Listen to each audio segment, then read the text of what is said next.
नमस्कार मंडळी मी गणेश ठाकरे महाराष्ट्र नेता या चॅनलवरती आपलं सहर्ष स्वागत आहे. मंडळी, सुनीत्रा पवार यांनी एक मोठा निर्णय घेतला. ज्या पद्धतीने पटेल आणि तटकरे असतील हे राष्ट्रवादी पक्षात राहून राष्ट्रवादी पक्षांचाच घात करतील अशी देखील चर्चा होती आणि तसं काहीच समोर येताना दिसत होतं. ज्या पद्धतीने सुनीत्रा पवार यांना उपमुख्यमंत्री पद देण्यात आलं होतं, गडबडीत ती शपथविधी सुद्धा झाली होती आणि शपथविधी घेण्याचं जे काही कारण असेल ते देखील स्पष्ट झालं होतं. म्हणजेच काय तर अजितदादा पवार यांचा पक्ष रोहित पवार किंवा शरद पवार हे आपल्या घशात घालतील अशा काही चर्चा माध्यमातून आपल्याला पाहायला मिळाल्या होत्या.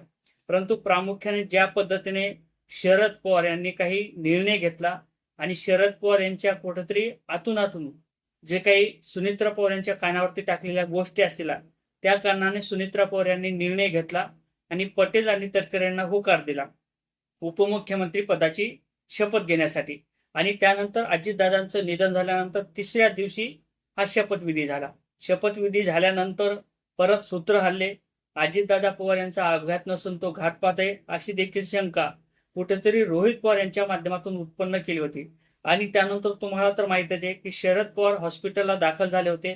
हॉस्पिटलला दाखल झाल्यानंतर त्या ठिकाणी आतून काही चर्चा सुरू झाल्या, मंत्रिमंडळाच्या बैठकी सुरू झाल्या आणि मंत्रिमंडळाच्या बैठकी सुरू झाल्यानंतर शरद पवार यांनी सांगितलं की सुनीत्रा पवार यांनी शपथ घेतला याच्याबद्दल आम्हाला कोणत्या प्रकारचं दुमत नाही, परंतु हा जो काही शपथविधी झाला याच्यासाठी आम्हाला कोणत्याही प्रकारचं बोलवणं आलं नव्हतं किंवा आम्हाला त्यापूर्वीची कल्पना सुद्धा दिली नव्हतं अशी माहिती शरद पवार यांनी दिली होती. परंतु प्रामुख्याने ज्या पद्धतीने पटेल आणि तटकरे राष्ट्रवादी पक्ष आपल्या हातात घेतील अशा काही चर्चा होत्या, त्याला कारण सुद्धा तसेच होते. ज्या पद्धतीने पत्रकार परिषद घेतल्यानंतर सुनीत्रा पवार यांना बोलू दिलं जात नव्हतं. पटेल आणि तटकरे सांगायचे की आम्ही मीडियाच्या माध्यमातून सांगू काय आहे कसं आहे, आणि त्यानंतर सुनीत्रा पवार यांना नुसतं एक भावलं म्हणून समजल्या जात होतं. परंतु शरद पवारच्या तालमीत आणि त्यानंतर अजितदादा पवार यांची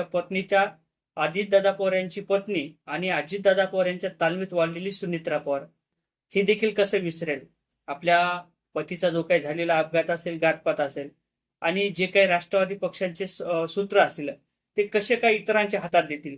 म्हणून सुनीत्रा पवार यांनी सुद्धा निवडणूक आयोगाला एक पत्र लिहिलं आणि जे काही पटेल आणि तटकरेने व्यवहार केला होता पाठीमागे ते व्यवहार न मान्य करता मी जे इथून पुढे निर्णय देईल पक्षश्रेष्ठी म्हणून तो निर्णय अंतिम असेल, म्हणून कुठेतरी पटेल आणि तटकरेंच्या विरोधात जे काही पक्षाचं जे काही नेतृत्व असेल ते सुनीत्रा पवार यांच्या हातात आलेले आहे.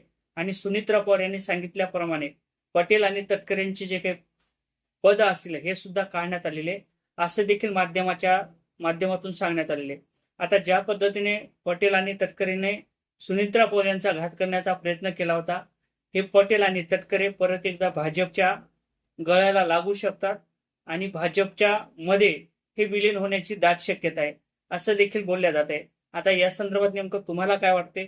सुनीत्रा पवार किंवा अजितदादा पवार यांचा पक्ष पटेल आणि तटकरे त्यांच्या घशात घालण्याच्या प्रयत्नात होते का?